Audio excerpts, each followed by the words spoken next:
नमस्कार मित्रांनो, जय महाराष्ट्र। मित्रांनो, एकनाथ शिंदे यांच्या एका आमदारामुळे शिंदेंची शिवसेना चांगलीच गोत्यात आली आहे।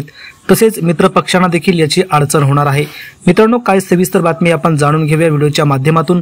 त्या अगोदर तुम्ही व्हिडिओ संपूर्ण पहा आणि चॅनलवर नवीन असाल तर चॅनलला नक्की सबस्क्राइब करा।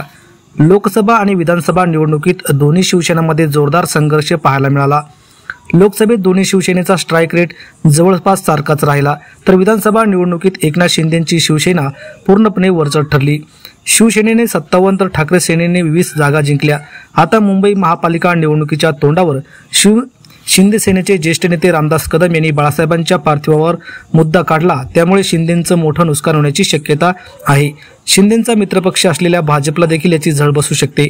बाळासाहेब ठाकरेंचं पार्थिव 2 दिवस मातोश्रीवर ठेवण्यात आलं होतं, त्यावेळी त्यांच्या पार्थिवाचे हाल करण्यात आले। त्यांच्या हाताचे ठसे घेण्यात आले, ते नेमके कशासाठी असा सवाल करत रामदास कदम यांनी उद्धव ठाकरेंना अडचणीत आणण्याचा प्रयत्न केला।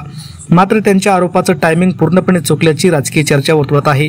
रामदास कदम यांनी या प्रकरणात घणाघाती आरोप करत चौकशीची मागणी केली, पण या सगळ्या प्रकरणामुळे त्यांनी शिंदे सेनेला गोत्यात आणलं आहे। कदम यांचे आरोप खरे आहेत, मग ते मागील 13 वर्षे काय करत होते? बाळासाहेबांचे हाल होत असताना कदम गप्प का राहिले? आता ठाकरेंसोबत फारकत घेतल्यानंतर त्यांना याची आठवण कशी झाली? असे अनेक प्रश्न आता निर्माण होतात। रामदास कदम यांनी एका विधानानं संपूर्ण शिंदे सेनेलाच अडचणीत आणला आहे।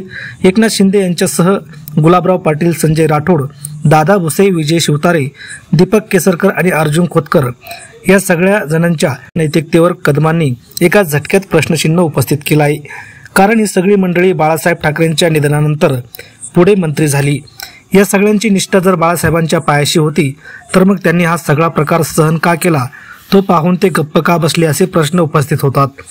विशेष म्हणजे ही सगळी मंडळी पुढे मंत्री झाली, त्यामुळे सत्ता पदासाठी त्यांनी बाळासाहेबांसोबत घडलेला तथाकथित प्रकार मुकाट्यानं पाहिला आणि त्याबद्दल सोयीस्कर मौन बाळगलं असा अर्थ निघतो।